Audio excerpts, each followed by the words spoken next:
Okay, my camera's not working again, so you don't get to see my ugly mug. This to me is probably the most important lecture I'll give you, and it's pretty depressing at times. But I will give you some hope towards the end, and that's looking at the human population on the earth and not just in our country. And I can't, there we go. Couldn't get it to switch. Okay, you remember when we talked earlier about the reindeer on St. Matthew's Island and they went through a J-shaped curve? This is the human population. We're about right here, right now. I know the movie that you watched said that we're at about 6.5 billion.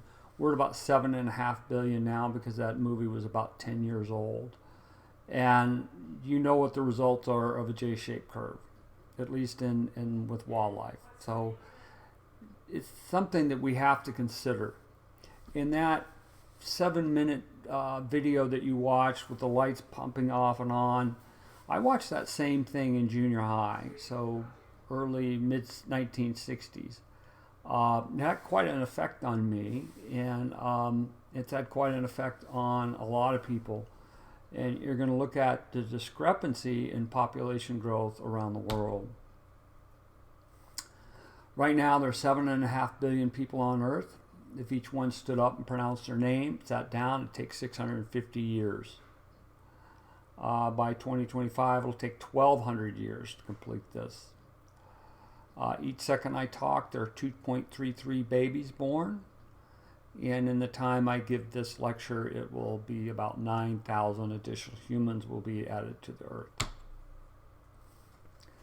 This is amazing, and this is the reason, this is what a J-shaped curve looks like. It's called exponential growth. And I like to use lily pads as an example. So, as you can see here, we're growing by 1 billion every 10 to 12, 14 years. Slowing down a little bit here, we hope. We're not into 2038 yet. But let's think about these lily pads. Say there's 12 of them in that picture. I didn't count. Say they doubled every day. So we went from 12 to 24 to 48 to 96. So the lily pads are doubling every day. But this is a big lake, and it's 256 acres. So it takes 232 days for the lily pads to cover half that lake. 232 days. How many more days before the whole lake is covered? I know I can't take questions. 1. It's doubling. So it took 232 days to cover half the lake, and then just 1 more to cover the whole lake. And that's what we're doing here. We're not doubling 100 million people anymore. We're doubling billions, several hundred millions, depending on which country you're in. And it's an alarming rate. And we have a J-shaped curve because of it. Now, what are the consequences? Everything we've covered in this class. Every problem we've discussed in class, everything you've watched on the news, even the United States, where we have pretty much negative population growth right now, North America, Europe, a couple countries in South America.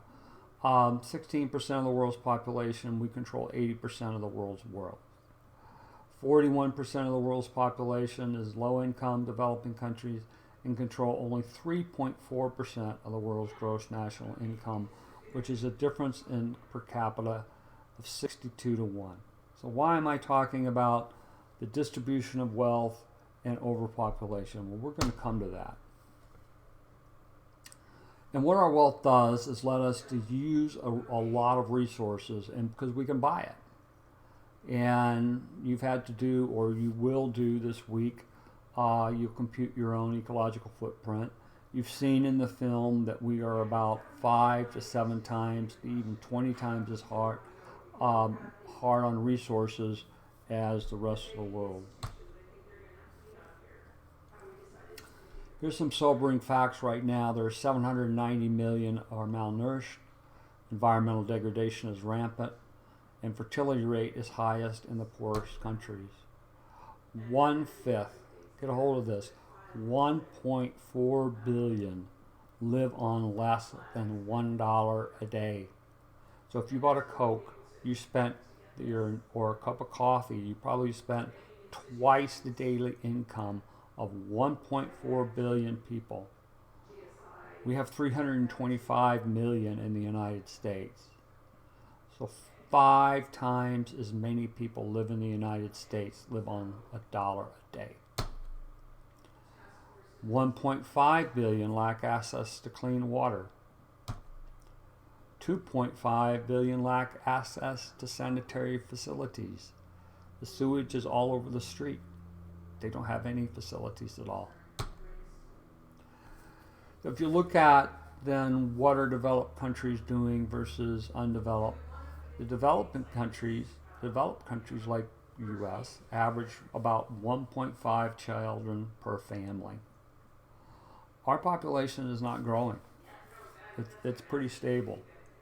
If you look at developing countries where there are no resources, they're having 3.5 children per family. And those countries are doubling in population size and average 37 years. So underdeveloped countries, 37 years. Some are much faster.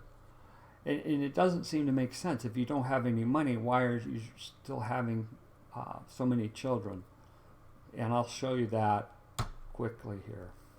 So if we look at estimates of most populous countries in 2025, we'll be about 4th. India will surpass China.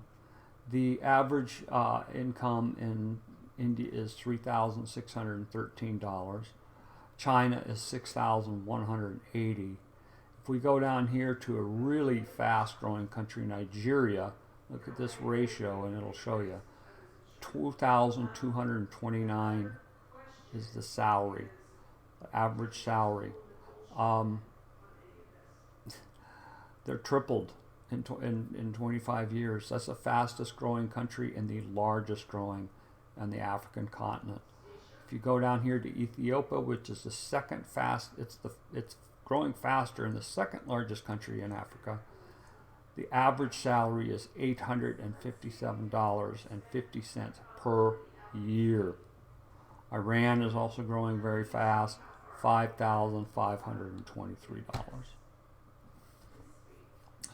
So I don't want to go into the math of it here, and I feel bad for you guys sitting here watching this and not being able to ask questions. But the UN has come up with a way to determine the doubling time of the population size of a country. And basically you divide the 70 by the rate of increase and it gives you the doubling time. So in Kenya, the crude birth rate is 33, the crude death rate is 13, the rate of increase is then 2.0, and in Kenya will double in 35 years. Mexico will double in 32 years. USA, even though we're holding somewhat steady, we're still going to double in 116 potentially, but that's declining now. Denmark essentially won't because the birth rates. So you've got 2 countries where people are poor, 2 countries where people are fairly affluent, very fast rate of increase, and they don't have the resources to support those people. Here's just another example. India will double in 48.6 years. So if you want to see a tiger, you better get over there quick. And you're gonna go to potentially 2 billion people in 50 years. This will happen in your lifetime. You think there'll be tiger reserves? 2 billion people. Sudan is just another country that I selected out of random. With a high growth period, and they're going to double in 26.5 years.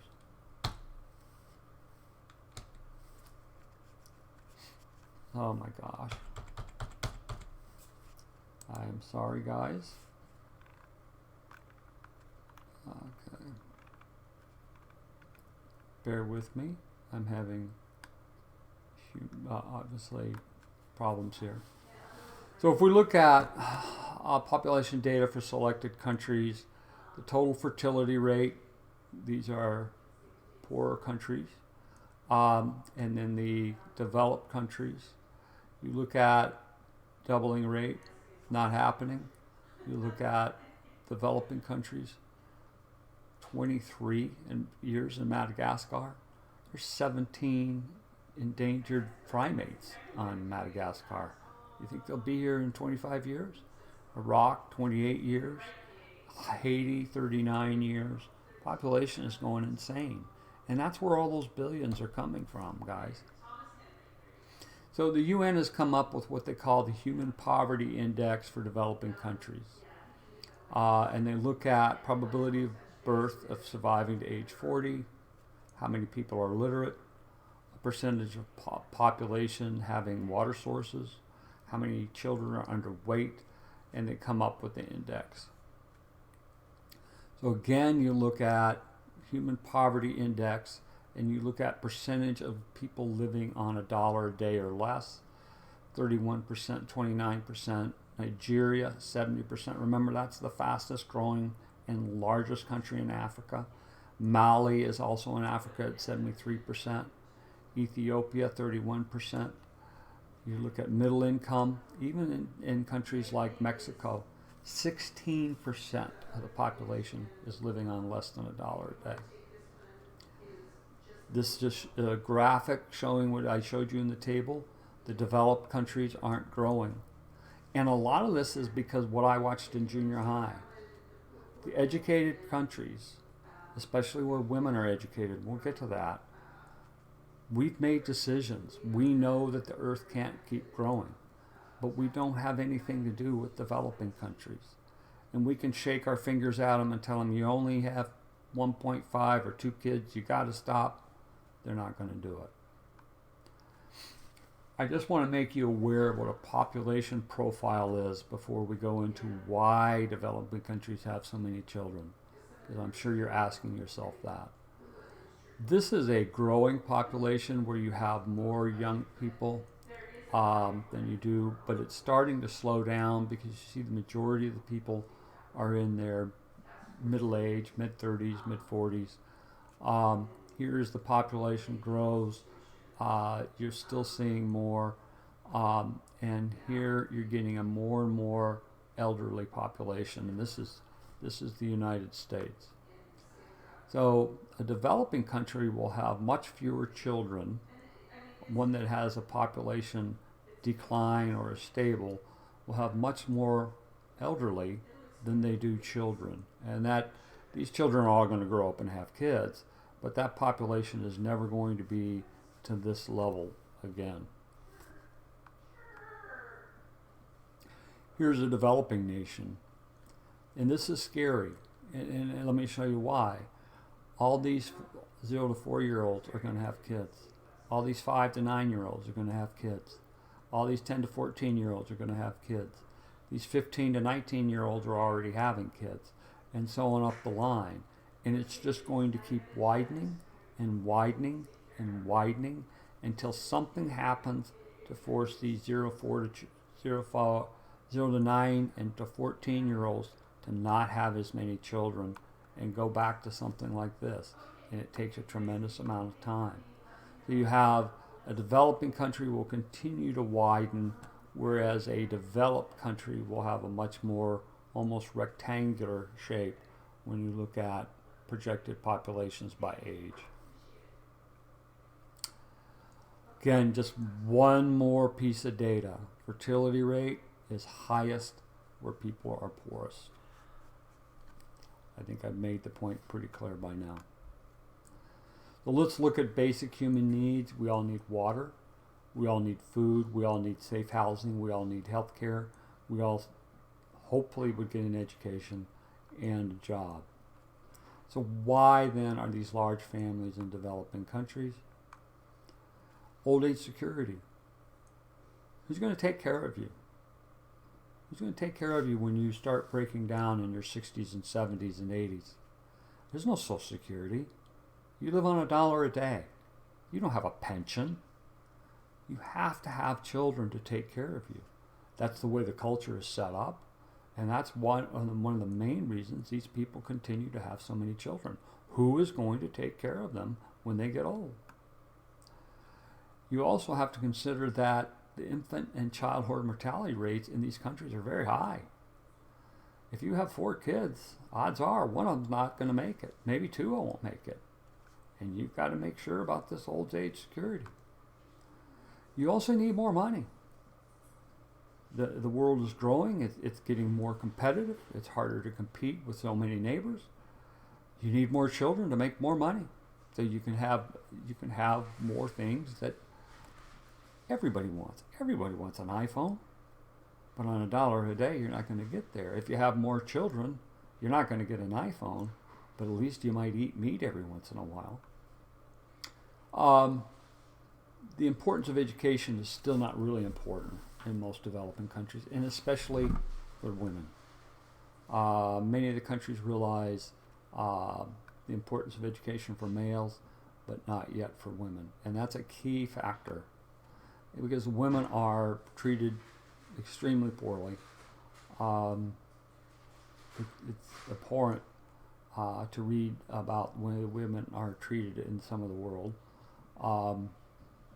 It's just terrible. And contraceptives, not only aren't they available, they're not trusted.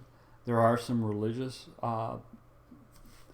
concerns here, and you've been thinking that to yourself earlier, but none are as important as these 3 and this problem. So I call this the Republican Democratic debate. And so countries, when they get in the United Nations, get together, they either want to concentrate on population policies, family planning, and then the other argument is if we concentrate on development, population growth will slow down as it did in developed countries. There's truth to both. There's truth to both. Now, the film mentioned Kerala, and I'm just going to go over it again because it brings up the only bright spot in this lecture. And this is a state in India. Life expectancy there is 71 years, 10 years more than the rest of India. Infant mortality is only 17 per thousand versus 72. Fertility rate is under 2. So Kerala is not growing. It is stable. In fact, it's beginning to decline. Here's the huge difference. 95% of both males and females being important, are literate. All the villages have access to schools, modern health services, and women are as well educated as men. Look at this. This map is so telling. This is where 5% is green. So everybody in these areas is 95% literate. Look at the growth rate, 1.2, 1.5, 2.1. They don't really have one for Chile. Look at Europe, 1.4. Look at where people are 75% illiterate. These are the fastest growing countries. Nigeria, this is where it's all happening. These people they are going to live in that culture of old age security, and more children mean more economic success. Contraceptives, they're just not available in the poorer countries. And again, like I said earlier, they're not trusted. So in 1994, there was a meeting in Cairo because this population boom has been a concern for 50 years. They came up with maintaining and enhancing productivity of natural resources, empowerment of women, and emphasis on the family. And really enhancing the reproductive and basic health of women and children, improving education opportunities for women, reduce population migrations, which haven't happened. And then all the countries agreed to give 0.7% of the gross national product from the developed world to the developing countries so they could build these things, but it hasn't we've had individuals, Bill Gates and Ted Turner have given more money to reduce population growth than our government has, which is just, don't get me started. The newer, more direction is improving education for girls and women, improving health and lowering infant mortalities. People won't have as many children if they're not worried about them dying. Making family planning accessible, making contraceptives available, enhancing income through employment opportunities, improving resource management, counseling on STDs. AIDS was 25% of the people in South Africa have HIV. Botswana, about 34%. Contraceptive, spacing children, pregnancy avoidance, supplying contraceptives, pre- and postnatal care. Now, this is an example of success. And success really goes back to educating women. If women have choices, they will choose to have less children. They want more than their life than at least most. I don't mean to insult anybody in the class. If you want 6 kids, that's fine. But the world can't handle everybody wanting 6 kids. And many women, if they have a choice, will not have that many. And they'll prefer a career and 1 or 2 children, which is what is happening in Europe and most developed countries. So here in Thailand, the annual population growth went from 3.3 in 1972 to declining or below in 1995. And this was based on a community-based family planning service. And so how did they accomplish this? They got celebrities to advertise, Thai celebrities to advertise contraception. They broke the taboos of contraception. They gave away condoms. They gave financial incentives to people who had less children. And they reduced the infant mortality due to infectious diseases. They cleaned the water supply, and they altered the desired number of children from 8 to 3.